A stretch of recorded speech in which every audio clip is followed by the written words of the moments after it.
So what's up? It's your boy Kev back in the garage. We have an XR1200R and it needs some love. It really does. So this video is just going to be a little walk around of what all we're going to end up doing to this thing, and just show you and talk a little bit about what an XR1200 is and why it's one of the best Harleys out there. So let's get right into it.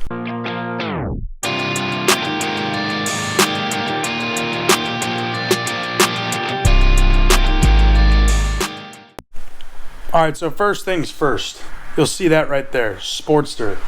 That's what this is. It's an Evo Sportster motor, but it's in a frame unlike any other Harley.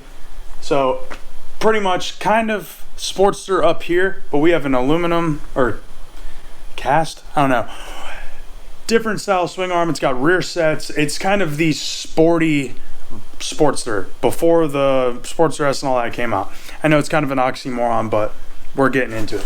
Up front, we got an inverted front end, which is pretty sweet. Not the greatest setup, not the greatest inverted front end. You're probably better off with the sport bike front end, but for something that came stock on a Harley, pretty dang sweet. I don't know if this is the stock pipe, but I don't think it is. Dual disc 4-piston brakes up front. I believe they're a Harley Brembo collab, much like in the past. You'll see the rear sets right here, which is one of the issues that we need to adjust or attend to. Neither front nor rear brakes work. Front brake. Weird, whatever's going on right here. One of the other things that makes this really unique of a bike is it has a downdraft style intake. So it's actually the air filters up here, very similar to a sport bike, and it actually goes down and into the cylinders like that, unlike the older Harleys right here. Even though this is the twin cam, let's shed some light on the subject. It's kind of hard to see, but it goes into the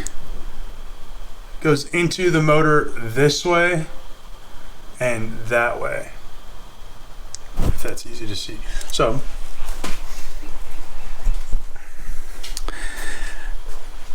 pretty much the Harley Davidson Sportster has always been like kind of the starting point or the entry level motorcycle from Harley Davidson, but the XR1200 was one of the Sportsters that was really just kind of geared towards people who like that flat track cafe racer style. I believe Evel Knievel actually rode an XR1200, like really old school setups. So what makes this thing unique is it's probably the only Harley that's ever came with rear sets from the factory, until maybe recently, which I don't even think they have anything recent. But what makes this thing really unique is it's probably one of the only Harleys that ever came with factory rear sets and a styling like this. It's very, very sport bike-esque. It's very much so a flat tracker styling. It's kind of a balance between, I would say, a balance between cafe, flat track, and all the other styles of like kind of that old school era bike, sport bike. I mean, I don't really know what I'm trying to get at. But the XR1200 is a very unique bike. It still has that same beloved Sportster power plant, pretty much a Sportster frame until you get to the swing arm and then the subsection. And then you have that sport bike front end almost with the inverted forks, the dual disc front brakes, which are pretty common on Harleys now. But this thing really needs a lot of love. It really does. It's been neglected. We have stuff missing. Some wiring that's just kind of dangling here. It's missing the speedo, which the dash and speedo and all that, I'll throw a picture up right about here. That setup is actually really hard to find, so he's going to try to get his rebuilt, but for right now it's just no speedo, nothing. So let's see if we can even get this thing to crank. I did go over there and get it started for him probably sometime last year. Alright, so I just put the XR on the charger a couple minutes ago. Let's see if it'll even crank. It's registering 12 volts on the gauge, so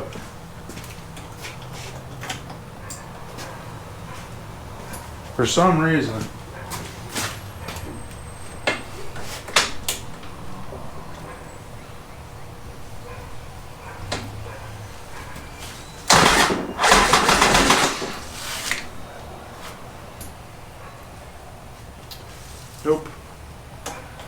No crank. Well, it cranked, but no start. So, also I want to see why it doesn't feel like it's going into neutral. It feels like it's engaging the rear wheel every time I hit the button, but it rolls like it's in neutral. We got a whole lot of stuff to figure out.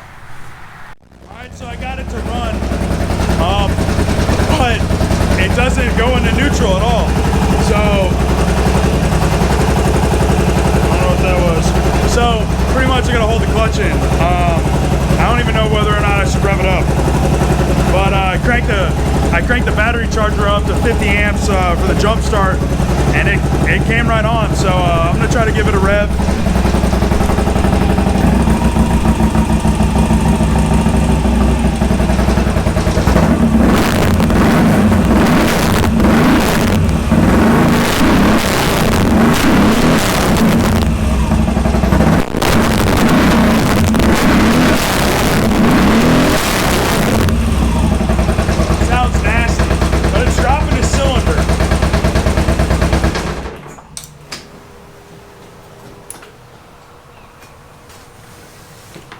So, pretty much, this thing sounds absolutely insane, but it's dropping out of cylinder. It's probably a loose connection on the coil, given that it's just hanging there, but it runs. So, step one, check. It's just fixing up all the other crazy things that are wrong with this motorcycle. But anyway, if you like this type of content, please hit like, comment, subscribe. Let me know what I should do next.